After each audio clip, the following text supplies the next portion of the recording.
Hey guys, welcome back to another episode of G&A Podcast. I am your host, Ryuuou, and And today we're here to dive into another wonderful week of anime.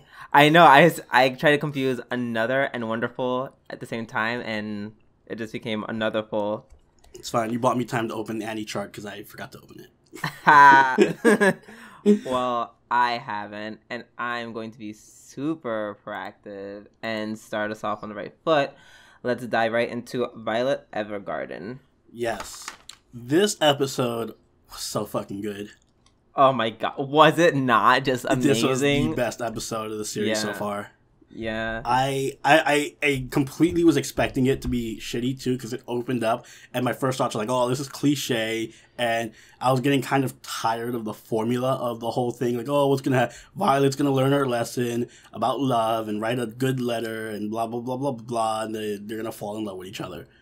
But I'm so glad that it kind of subverted its own formula. Usually usually the princess doesn't want to be with this guy. She's like, oh my god, I don't love him, like my heart's not with him. But actually the opposite, she actually is in love with him. That was a nice twist. And then first off, props to Violet. Her writing is on point. Like, her poetry is so fucking good. She needs to fucking write poems for Doki Doki.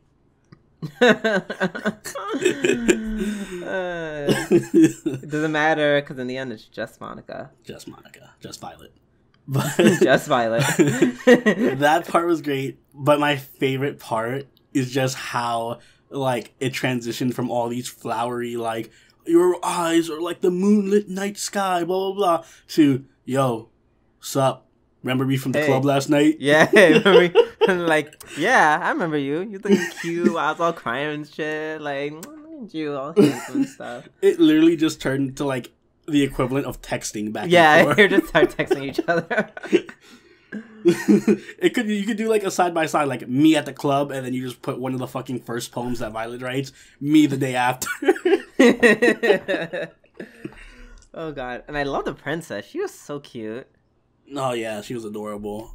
She wasn't annoying either. Yeah, she wasn't bratty or anything. No, she was pretty believable. She had a very childish side to her, but it wasn't too over the top or crazy. I wouldn't even call her a tsundere, really. She's kind of a tsundere, but no, barely. Hardly. Yeah, the bare minimum. She's a pretty well-rounded character. I love the citizens just following the drama like it was a fucking reality show. Yeah. Oh god, I feel like this is actually them. This is equivalent of us watching The Bachelor or The Bachelorette. It literally is. This was The Bachelor in anime form, and I kind of was calling it since the beginning of the ending, where it was what's her name was the other doll working for the prince. I always forget her name. Me too. We really should know her name. Yeah, we should know her name. She's kind of an important character. Kind of. But, yeah, I was like, why is Violet going on this mission? Wouldn't they send the other woman? She's their top tier fucking memory doll. Why is Violet doing this? So, I'm glad to see they didn't, they kind of closed that minor loophole. Yeah. Yeah. I didn't even think about it like that, but I was looking for things to not like about the episode, so I'm glad it was. Oh my god! Listen, I have high expectations for this show. I have really high expectations for this show, so I'm so happy that this episode was so amazing. I actually even felt something. I felt a little bit of if this was a part of a longer arc or something. I feel like this sort of made me cry.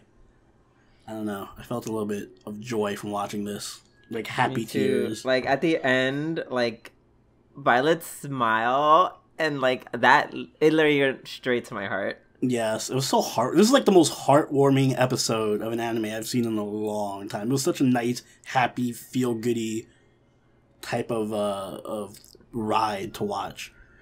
Yep, too bad that's all gonna come to a screeching, horrible, flaming halt because right at the end, Dead Guy's brother comes back and he's just like, I'm a total asshole, and I still don't like you because you did something bad. Which I also really like, because after the episode was ending, I'm like, oh, this is great and all, but I feel like the show's getting too episodic, and it's not paying attention to the main plot of like the war and everything. Yep. Nope. This dude comes back like, you fucking bitch. God, I can't wait for him. I can't wait for him to just literally just blow her away mentally. Just be like, yeah, like, my brother is actually dead and it's all your fault. She's like, yeah, I can see that coming. He loved you and you got him killed. Good job.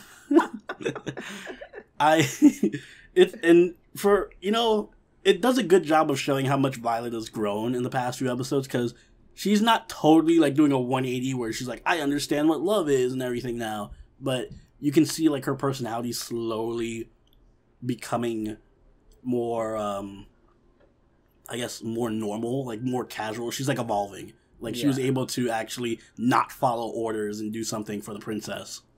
Exactly. But she still does it in her like very Violet in her very Violet way. So very good character development, very good story. Very, very good story. So yeah, is that what you have to say? It was my episode of the week. Surprisingly enough, I wanted to give something else episode of the week, but I cannot. I'm not surprised. I'm not surprised because I was in my mind, back in my mind, I was wondering if this would be your episode, because I know this is the shit that you live for. Yes, this is what I live for. I love this. Because at the end of the day, I forget that you are literally like you are a low-key anime snob. Kind of. Maybe. Like, this is the Martin Scorsese of like fucking anime, and you're just like, oh my god, yes, win an Oscar, please. Yes, but I'm also gonna turn around and watch fucking High School DxD next season, so. So don't talk too highly about how much I watch quality anime. Fair enough. Now let's move on to I wrote it as overload in my notes. It was an overload. So, it's definitely called Overlord, and it definitely was my episode of the week. This was also almost my episode. There was so many good fucking shows this week. Oh my god, everything could have been episode of the week except for G&A Guardian, like usual. But yeah, no, this is definitely my episode of the week. This was such a great episode. It was just so many. Let's just get out of the way. Alligator sex. It finally happened. I'm shocked that they actually showed it, because, I mean, like, I don't know. I guess you can show it if it's lizards or whatever. It doesn't count. There's no penetration, so I assume you could, if there's no penetration, you could also show it, just like, I feel like School Days showed something similar. I don't know if School Days ever showed. I think a lot of it was implied, but this wasn't even really implied. This was just straight up, they were humping each other. Just nothing was shown. This was like the Cinemax version of... Yeah. It was a Cinemax sex scene, is basically what this was. It was very, very softcore, thank God. I loved how they did the review though, because I'm just like, oh, let me see what's going on with their. Let's see what's going on inside indoors. Inside and like, he flips out, like you kind of switch to a porn channel. Oh my god! And did you hear? Everyone's like saying stuff, like saying, "Oh god, it's so gross, so gross." And then at the last part, Shaltier is like, "I'm so jealous." Yeah. I'm like, wait, what? Yes, that was great. On that subject, Shaltier in her limited time in this episode was fucking amazing. Yep, it pretty much. Where she's literally you being used as a seat for Ainz, and then Albedo literally goes crazy. I'm glad it worked in the nice Overlord humor and charm from the first season. Oh my god, that was so... Ooh, and then all the humor takes a backseat to like literally just murder. Cocytus fucking genociding the whole the main tribe leaders. Yeah, he literally just systematically kills all the chiefs except for the female one, Lulu. Without even having to move. He just kind of like one-handed without moving, just kills everyone. Yeah, most of it was one-handed, definitely. Which makes sense. I mean, he is still fucking Cocutus. So yeah, makes sense. I'm actually surprised they killed off the lizard guy. I was not expecting that. The main one, Zaryusu? Yeah, Zaryusu. I'm surprised they killed him. I mean, they brought him back. But still. They brought him back. Still. It was a shock for about 2 minutes. Yeah, definitely. I was about to be like, well, shit. That was dark. But I don't know. I think it was clever how they brought him back because, like, Ainz isn't just doing it for, like, oh, excuse me, I'm, like, still trying to be a protagonist while being an antagonist, so let me, like, just bring him back because why not? Like, no, he uses Zaryusu as, like, a bargaining chip. Like, you know, he basically just subjugates Lulu and the entire village just to bring Zaryusu back. And I like how it's kind of a callback to the first season, because I remember in the very first arc of the first season, after he saves the village, and you know they're having their mass funeral or whatever, I just like, I could bring everyone back to life, but there's not really any benefit for me in that, and then they would expect too much from me, so I ain't gonna do that shit. So I like how this is kind of just like a callback to like, remember, I can bring people back to life, and I'll do it if it meets my benefit. Yeah. Also, he can't be like that guy who just brings people back all the time. Why? You can't make him any more OP? Because that would just... I don't know. It would remove the stakes from the whole thing. Although he did bring back Shaltier at a like super great cost. Yeah, but Shaltier, and he started bringing out every Tom, Dick, and Larry. Like, I don't know. He's like, can you bring back my brother? It's not a fucking giveaway, buddy. Yeah, right? He's like, maybe. We'll see. We'll see, a.k.a. fuck no. Yeah, right? Never gonna see you guys again. Like, I already brought you back. Like, bitch, be thankful. Yeah. So, overall, this was a nice arc, I think. It started off kind of like, fucking... Weird? Yeah. Like, it wasn't bad, it was just weird. Yeah, like, it was what not was going like, on. The last thing you'd expect from Season 2 of Overlord is to open up with, like, 90% lizard people. Yeah. So, I mean, in the overall scheme of things, though, I kind of liked it. So, it was pretty good. No. I think because it opened up in such a weird way, it made you appreciate it more when it all kind of came together. Yeah. Plus, Lulu was cute. So... by the way, tons of Lulu dojins are gonna, oh god, yeah, tons of Lulu dojins. They already foresaw that this was gonna happen, so they're like, let's just beat them all to the punch. Yes, when even your official fucking animators are animating the porn before the dojin artists can get to it, you know, there's gonna be a flood of it. Yeah, well, so looking forward to Comic Kid, guys. Yeah, I know, right? You guys, let me know how it turns out, I guess. Speaking of a flood of porn. I will kill you. I will actually murder you. Speaking of you, shut the fuck up. We have Card Captor Sakura, Clear Card Hen, no porn because Sakura is pure and beautiful forever. Oh god, Best Girl came back in this episode. Yeah, best whore. May made her return, so I guess she made a cameo. She made a cameo. She made a cameo, which means she exists in this world, which means May's gonna show up eventually at some point to do something. I don't care about her existing in this world. You know who else exists in that world? Cockroaches. I was gonna say don't talk about Lee like that, but I kind of like this. I'm not gonna throw him under the bus. Exactly. I'm like, whoa, just to spite you. Yeah, I don't care, like, because, like, I mean, I like Lee too, but Sakura. I guess I say don't talk about Sakura's friends like that, but yeah, they might as well be the cockroaches. This episode I wasn't a fan of, though. I gotta say. Oh, it literally is once again. It's her fucking friend. Can somebody rewrite the show and just take out her friends? It's literally the friends. They just have too much screen time. They literally took all, like, it was very much like the second episode, I believe, where it's just too much of them. Very lazy card capture. I think the card captures episode took about 15 seconds. It was like so literally less than a minute. It literally was, because I remember I was watching it and it was like 21 minutes into the episode and it was like, oh, there's a card around here. I'm like, they're not going to put a card capture at the end of this. This must be going into the next episode or something. Nope. Just like the last minute of the episode, Sakura catches a card randomly. And it's so dumb. I mean, like, yes, I hate that, but on the other hand, the scene with, first of all, Keroberos is literally on a roll. Like, oh my god, they're giving him lots of screen time, and every time he has screen time, he like delivers. Like, I can't.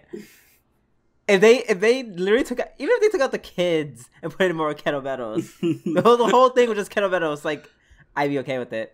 Like, that whole exchange he had with May was so funny. Yeah, I joke about May because obviously she's not my favorite girl at all. I kind of like her, but her scene was the best scene in the episode, I think. It was very good, and yes, as much as I hate her, she made Keroberos very funny. I don't even really hate her because she got better after she realized that she was never going to get Lee's dick, but. Still, I don't know. I just hated her so much from season 1. Like, my hate for her was so intense. She's like a 10-year-old girl. Calm down. Take your hatred elsewhere. I'm like, no! Fuck this little girl. Yeah. Oh, also, I know, in my mind, I predict that Akiho's bunny is probably real. Oh, yeah, no, that was like a big giveaway. I'm like, yep, that's definitely Carol. Because notice how she didn't bring it to school next day, or you don't really, or they didn't put an emphasis on it the next day. That, and they just kind of zoom in on it when she's like, oh, this is my bunny, and just like zoom in really close and ominously, and like, oh, that thing's alive. I was waiting for it to move. Yeah. Oh my God, I love definitely the hooded thing. Yeah, definitely, 100%. I love Keto's cell phone. That was really cute. I like his Bluetooth headset. I want that Bluetooth. How much money does Tomoyo have that she literally makes a phone for a living like doll puppet creature? I mean, she makes costumes every fucking day for Sakura, so she has a lot of money. Yeah, she definitely she's fucking loaded. Also, I thought that her when she was eating dinner, which I think once again. That scene could have gone a little bit faster, a little bit too long for me. Mm-hmm. But the dream sequence was very beautiful, very pretty. I was just laughing to myself when I was watching that part because I was like, they must be seeing Sakura glaring at the fucking ceiling and like drooling. Sakura, she's just like fucking staring. Drooling like, I was like, expecting her to be like, what, does Sakura like fucking have a stroke or something? Yeah. She's like temporary brain dead. Like, yeah. Like, geez, but no, I think that overall the biggest issue for me is just that it's going really slow. Yeah, just like a little bit too slow, just like a wee bit too slow, and I'm okay with them not building up to like the main plot anytime soon because that's typical card captors. It's like capturing cards for like 20 episodes, and the last 6 is like plot. I think it's trying too hard to not follow the formula of the first series, where it's like. Yeah. The first series had like a just very, it was just like Sailor Moon. It had like a formula down to the minute of what you can expect from every episode. But it was so good. I know, that's the point. It was like really, really fucking. It was like Sailor Moon. It was really fucking good. Even though if it stuck to the formula, it was still creative enough to be fun.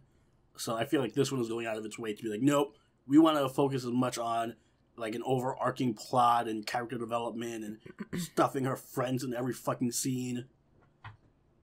Oh God, those friends are so pointless. Sakura, you need new friends, right? Although some things, some little things, they're still alluding to Toya knowing stuff. Mm-hmm. Like, oh my God, I'm kind of subtly aware of something, but not at the same time. Oh yeah, Lee. I guess this is explaining why Lee isn't helping her because I think Lee is in a position where he's like, I can't because I can't sense anything. Yeah. I don't know. It would be crazy. Like either the cards are like a different type of magic, or he can't use magic for some reason. That'd be an interesting development if they like went into that. Also, they made an interesting thing where they're talking about having premonitions. Like, oh, is this a premonition or something? And I'm like, bitch, Sakura literally had premonitions. Yeah, I think since like the first episode, since episode 1, her first episode was a premonition of like the end of the first season. Yeah, everything's a premonition for Sakura. I just learned what premonitions are. Yeah, I'm like, bitch, you've been having them all the time. I did think that it was kind of weird, like not weird. It was kind of hilarious when Tomoyo was escorting everyone out of the room at the end of the episode, where Sakura and Lee were just there because the Cloud Carders were there, and I'm just like, do her friends almost think that they're gonna fucking just start having sex on the piano or something? Because Tomoyo was like, nope, time to leave, guys. Leave Sakura let's go here. And sign up and do stuff. Leave the lights off. The lights off. Throws condoms at them. Yeah. Like, damn, he blew up their spot. Yeah. Like, I don't know. All in all, this episode was a very mixed bag. Oh, yeah, and that random fucking song. I'm like, why do you have to have a song in the middle of this episode? I don't know. Why? No clue. They're really pushing the Tomoyo singing thing. They really are. And I feel like it's because Akiho is, like, related to this whole clear card business. Mm-hmm. So, but they're trying to, like, hide her involvement under the disguise of her just getting involved with everyone. And it's just like, I don't care. I actually don't care. Just give me card capturing, damn it. Exactly. So, yeah, that's how I feel about that. Let's move on before I get sad. Let's move on to Citrus episode 6. AKA the episode that makes us look like idiots because all our theorizing went to shit. And did, but like that's still but at the end of the day, he's still a shitty dad. He's a shitty dad, but at least he's not as shitty as we thought. He's not like a child molesting shitty dad. Yeah, although he does work with children. I actually like our theory more than the plot. Is that wrong of me to say that? No, and I kind of figured you would say that because, and I'm on the opposite end of it because I'm relieved that that's not the case because then I feel like it would have went into like very dark, dark territory. Yeah. I know, but like, because that's the difference between this and Kuzuno Honkai. Kuzuno Honkai, that guy would have been a fucking serial child rapist or something. Hey, there are no pedophiles, technically. In Honkai, kind of. But, no, yeah, I'm kind of glad it didn't take that direction. Although I would have been totally against it if it did. But I'm just kind of glad it didn't. Yeah, like, I don't know, but it just makes so much sense, though. That's my problem. It doesn't help that the whole fucking show is alluding to it so hard, you know? Yeah, like literally in this episode, when the father the father comes home, and May immediately tries to sexually harass Yuzu. Mm-hmm. Like, I'm like, that's literally what it's, like, a sex abuse like victim does. They abuse other people. That's actually their MO. And then Yuzu or May was actually it leads me to believe that May's had sex before because she tells Yuzu like, "Oh, this is your first time." First time, exactly. Yeah. So I think she's definitely like experienced with not. I guess just not with her father. I guess. Yeah. Also, so much respect for Yuzu for literally just slapping the shit out of her. Yeah, I watched that scene a couple times. That was a hard slap. That was a well-animated, serious fucking slap. Good. I was like, good, Yuzu. No more playing, oh my god, but I'm a lesbian. Yeah, no, I love Yuzu so much. Yeah. And that's also the difference between this and Kuzuno Honkai. Yeah, she actually grows pretty quickly. Yes, mm-hmm. I get it.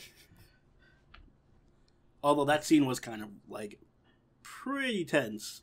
I like how intense the romantic scenes get in the show.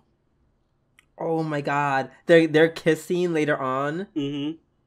Oh my god, because like I knew something was different about that kiss before they said it. Mm-hmm. They did it in a very different, distinct way that even visually you can see. Oh, this is a different type of kiss than Maid slamming Yuzu against the wall and jamming her tongue down her throat. Yeah. Harumi is still amazing. She's just a really good best friend. Fucking friend of all time. She kind of is. Like, I feel like every time we talk about this, we have to like mention Harumi and like this good, nice line. She's something nice she said or a funny line she had. Yeah, I love Harumi. The mom is actually pretty cool too. Yeah, I think it's kind of cool that she works in construction. Yeah, that's pretty nice. It's like a little detail throw in there. Yeah. But he's still a shitty dad. Like, what kind of dad literally just goes on like, don't you have your daughter's phone number? Like, just be like, hey, I'm leaving. He wrote her like, letters. No, like when you. No, I mean when you come back. Oh, when he came back. Yes, when he came back and then he left again. At any point, you didn't think, why did hey, he stay? Did he stay for like half a day? It was like, all right, I'm out. Peace, guys. Exactly. He said like a day or two, and then just dipped. And I'm just like, you couldn't ask the mother or Yuzu for the phone number. The 48 hours you were there, really? Like, you have to get your stepdaughter to do your job for you. I kind of like how Yuzu or Mei's. Well, yeah, I agree. He's a shitty dad, but also I like how Mei's dilemma is kind of relatable in a way, where she sees her like parent figure as like, oh, he is the greatest person and yada yada yada, and then he just up and becomes something that she wasn't expecting, and then it totally destroys her image of him. Yeah, and then she like can't deal with that because she's been groomed her entire life to take over like the academy because that was what her dad trained her to do, and now dad's like, I'm going to do a 180 on all of that. And yeah. And then she's like, but wait, what then what was the point then of what was all that for? Yeah. So, and now that we actually, I think, kind of wrapped up Mei's daddy issue subplot, I'm kind of curious to see. Well, I'm curious to see what direction it goes, even though I know what direction it's gonna go. Yeah, judging by that end scene. Bam, chicka, bam, wow. Oh right, yeah, and then yep. And enter Matsuri, lowly villain psycho. What? I didn't get that. What was she? What was her scheme in the ending of that little clip thing? Did she like? No, she just. I think so. It sounded like she was just like she just likes messing with people. Like she's just a lowly villain psycho. Like that's literally her thing. She's like, I haven't seen Yuzu in a while, so I'm just gonna go in there and fuck her life up. And then... I hope Mei just slaps the shit out of her, like immediately. Just like she senses something is going on with her and just slaps her. I don't remember if you remember Toradora. Like when Ami first shows up, and then one of the first things Taiga does is just slap her across the face because she's like, "Oh, you're up to some sneaky shit, so I'm gonna slap the shit out of you." So I'm hoping Mei does that. Oh my god! For some reason, I want to watch Toradora again. Me too. But yeah, no, this is a good episode. I'm not looking forward to the Lolly Psycho.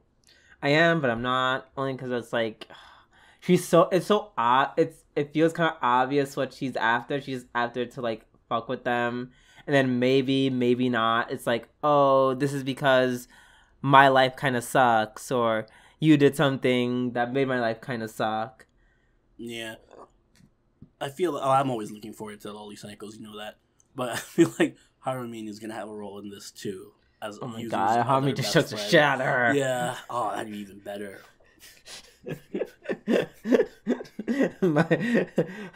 Harumi versus Matsuri knife fight. This show's good. I love this show. Yeah. Very, very, very strong show. I really like it. You know what other show I really love? Yes, I sure do. Yo no Oshigoto. Episode 5. I versus I. Wow. This was an episode. It was an episode indeed. I'm kind of torn on the episode. Like, this was an intense episode in terms of there was a lot of shogi talk, that I didn't really understand, but it was fun to watch nonetheless. Yeah. I mean, obviously instant rivalry between the Red and Blue Eye. Red Eye is literally she's just being a total bitch. She's like, oh yeah, he totally loves me. Oh, that part was great. Oh yeah, he pushed me down while I was naked and... Yeah, I was just like, ooh. What was the other girl? The blonde girl just shows up, is like, he promised to marry me. And I'm just like, yep, because he's pretty much a pedo. I was waiting for cops to just roll in at that part. Yeah, right. Let's see.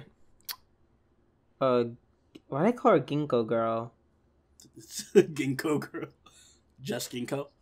Just Ginkgo. Is that her name? Is that Ginkgo. A name? Yeah.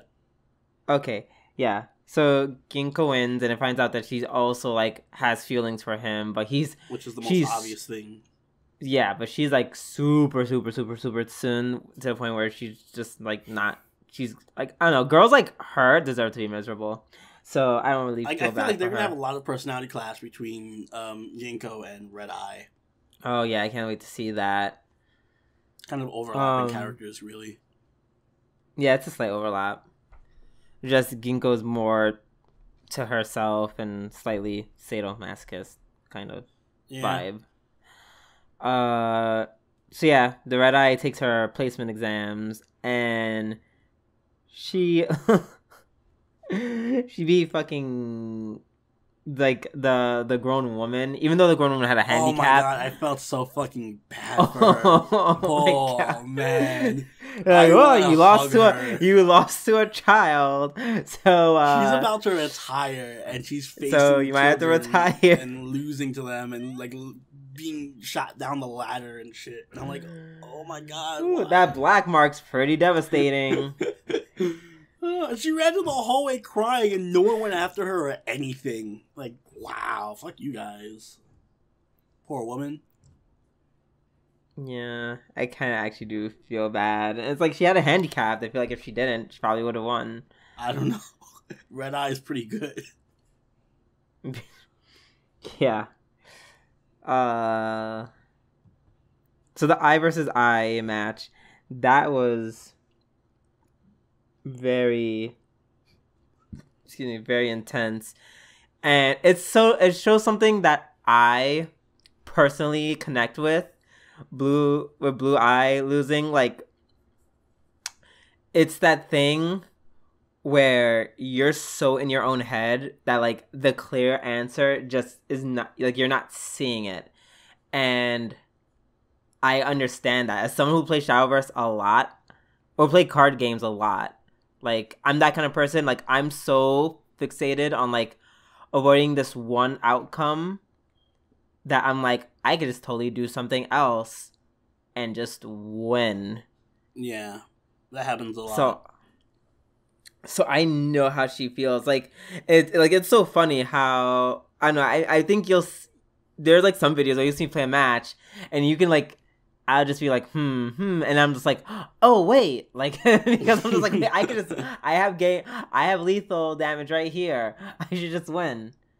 But because I'm like trying so hard to like be defensive and keep up my board, like I'll like choke it away and give like my opponent a chance, like, you know, come back. I actually like the kind of point that they made where it's like, it's one thing for Blue Eye to lose to us because we're like we're title holders and shit, but like she needed an actual rival that's her age and her skill level to push her above. Yeah, for her to improve. Which was a good point. Although I don't know, I'm liking Blue Eye a lot more than Red Eye. I mean, I'm also more towards Blue Eye because, you know, I'm not a huge fan of tsundere characters because I myself, I am an actual live tsundere. So yeah, so you can't like others. Exactly. None of us do. None of us like each other. It was a good episode overall. Looking forward to seeing more of their. Of course, the quote at the end of the episode, quote, "Grade schoolers are the best." Oh, yeah, grade schoolers are the best. Super I'm just pet like, lowly king. okay, yeah, like I just hope I think that's how that should end. Everything should happen. Him just going to jail. Everything happens. They like end up being title holders. Everything's great, and then the cops just bust in, and then they just take him away. I like how oblivious he is though, because it's kind of like they're both clearly fighting over him because they both like him, and he's like, "Oh man, you guys really want to see who the best is at shogi, huh?" Yeah, you gotta really into the shogi, huh? So it's fun to see how oblivious he is. Jesus. So yeah, well, let's move. To Fate Extra Last Encore Episode 2. UMU. The UMU begins. I don't know. I guess we're gonna just be repeating a lot what we said during the episode, kind of. Kind of. I think it was a lot better than the first episode. It was way better than the first episode. Nice information dump in the bathroom. But that's the thing. Get it? The thing is, though, I don't mind information dumps if they're, I guess, interwoven with things that are fun to look at, or like naked UMU. Naked UMU, yeah, or her boob job, because her boobs are like insane boob 15 job. times bigger than what they actually are. Literally was like, wait, I need to go to the cosmetologist. But yeah, so that was clearly a giant fan servicey scene. But I mean, even beyond that, the other info dumps, because there was still a lot of info dumping, like when they were eating waffles. Yeah. But it was like, at least they're info dumping it, and there's like a nice pool to look at. The color scheme is nice. They're doing that shaft thing where they flash to different angles and fucking head tilt. So it's fun to still watch, and they have sharp dialogue. That Shinji head tilt though. The dialogue is good, so it's witty enough to be interesting, even though it's still at the end of the day, it's still just giant fucking info dump. Yeah, like I really loved her monologue once they like finished taking a shower or bath or whatever. I like Nero just like in general. Everything she does is just perfect, so. Like literally like that whole monologue she had, or she was like UMU, and when she first said UMU, and then that fucking walk. Her walk is so fucking 10 out of 10. Puffs out her chest. Dumb. Fucking walks like she owns the place. They nailed that. She is proud. It was very silly. The I don't know, like. Her voice is really good, like her voice acting, her UMUs are on point. As weird as that is to say, I love how you can always tell what her feelings and emotions are at the time based on her just UMUing in different tones. So, I don't know, overall, Nero's just a great character. Yeah, she pretty much made this episode. There was the instance of Drake showing up. Oh yes, how could we forget about Drake? Drake, who actually looks super tiny as shit. Yeah, they made Drake small for some reason. They made it really small. I feel like they just wanted to make everyone match Nero's height, but it's like, no, Nero is like 4 or something. Tiny. Like, yeah. No, she's like 4'10" or some shit. You got to make her scale down. She's like up. She should be up to like Drake's waist. Yeah, something crazy like that. Apparently, this is literally like they're literally like kind of in the next level of the Matrix, where you can literally sell your servant and like just take the blue pill. Yeah, this whole episode gave off a huge Matrix / Ghost in the Shell cyberpunky vibe. Yeah. Which, for those of you who are curious, this is nothing like what happens in Fate Extra, the game. But at this point, the show is not even an adaptation of the game anymore. Outside of just its own thing. Characters, it's completely its own thing. Yeah, I mean, I wouldn't know because I haven't played it, but like from what you guys were all saying, you guys are all just like, "Wait, what?" Yeah, no, this is not what happens in the game at all, which is nice because as someone who played the game, at least I get to experience something new. Like, I don't know what's going to happen. No one knows what's going to happen. There's no, this is completely anime original stuff. Oh, excuse me. Let's see. Anything else? Oh yeah, I love how like at the end, like everything goes to shit in a very Shaft way, and once again, the main character just gets stabbed. It's like I starting to think he has like a fetish for it. I liked how Shinji summons a team of like. First off, love the apparently every Fate show from now on is gonna give call outs to Fate Grand Order. So Shinji just summons fucking Fergus, cameos everywhere, Leonidas, and Darius, and I'm just like, I'm like, that's a nice Buster team you got there, Shinji. Well done, you're a very good Fate Go player. I do like that they put it's a typical Shaft thing where they put little clues to shit in the episode where you have to look really hard to see them, but there's clues to different things. Like I think Drake mentions things in her conversation that allude to Shinji being her master or whatever, and then Shinji, like through his little monologue and shit, if you look at his hands, I think he has his command seals. It looks like he's used 2 command seals, so I feel like that's going to come into play. Maybe he's having issues with his servant. So interesting. If you it's like one of those shows where if you could watch the same episode 4 times, and all 4 times you'll see a little bit of something different, which I appreciate. Literally just episode 2, I was actually trying to like, okay, I saw all the pretty stuff happening in the UMU. Now I actually need to pay attention to like what this I feel like you watch it once for like, oh, this is fun and cool. Then you watch it a second time, like, all right, now I actually have to pay attention to what the hell's going on, and then see if I can find anything I missed.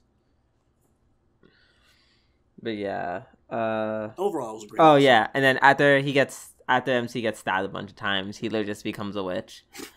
Yeah, he becomes a fucking Madoka witch. So Walpurgis Night, like yeah. He's the next Walpurgis This is Night. all a prequel to Madoka. This is really how the witches came to be. The first QA was actually made in the Matrix. Oh, Rin was in this episode too. She was. She was just like, "Hey, I'm Rin." She's like, "I don't need sleeves." No sleeves. It was a good episode. There is no cold. I liked how much of it, but it was way better than the first episode. Would have been my episode of the week if not for Violet Evergarden. But hopefully it keeps this direction, and the 3rd episode will be just as good, if not better. All right, then. That being said, I love the way we always end our weeks with this show. I love the way we always end the week with this show. Last and certainly least, Get No Guardian. Now that we've talked about all the good shows this week, let's talk about Get No Guardian. So when Oni literally texted me earlier saying like there's an actual literal dick measuring contest going on, I think an actual literal dick measuring contest would have been better over this. I mean, it was everything.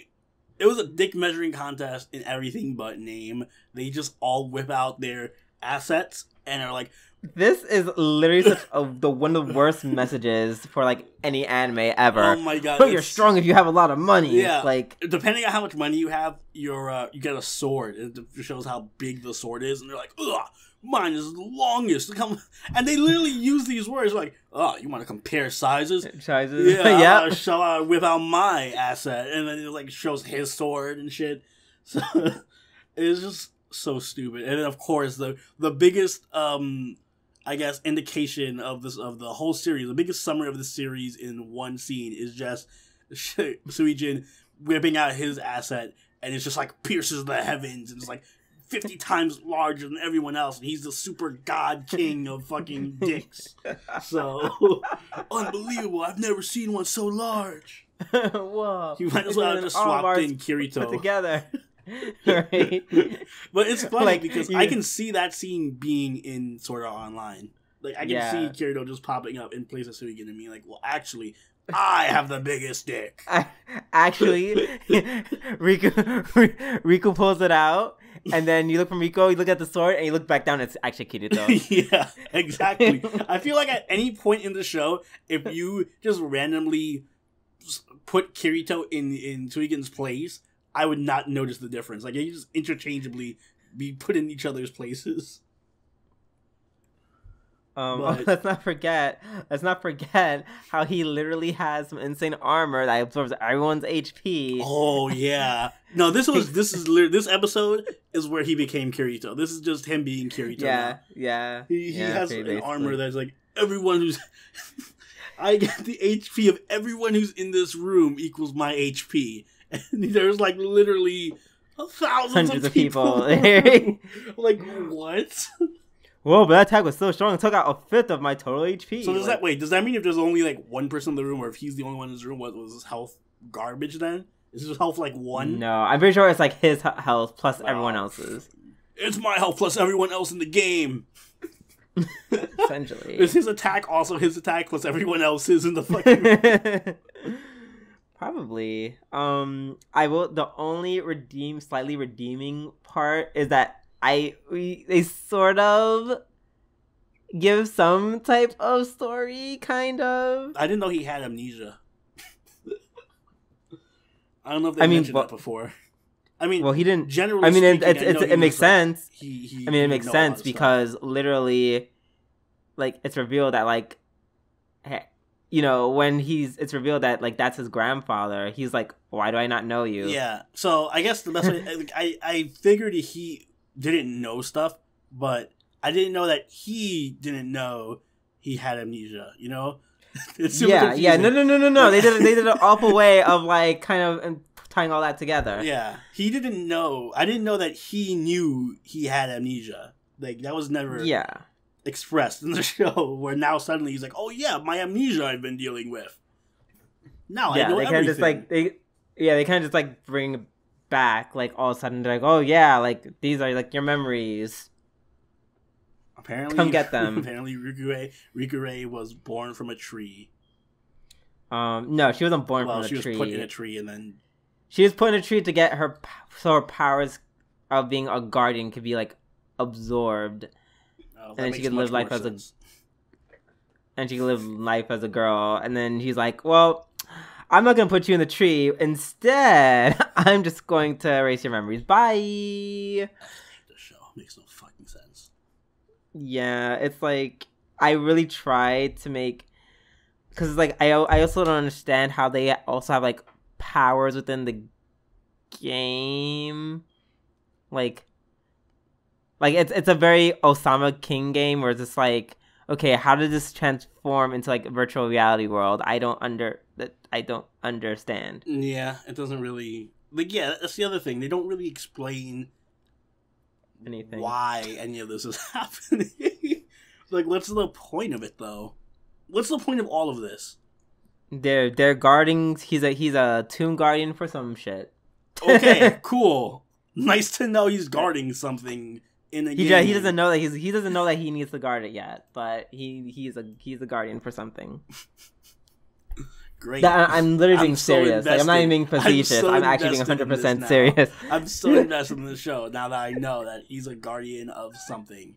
The show hasn't decided to tell us what it is yet, because they probably haven't even thought of it yet. And I'm sure 2 episodes from now they're gonna mention it offhandedly, like we were supposed to know the whole time, just like they did with his fucking, "Oh, these are my 7 Chaos Emeralds of power that I suddenly have now."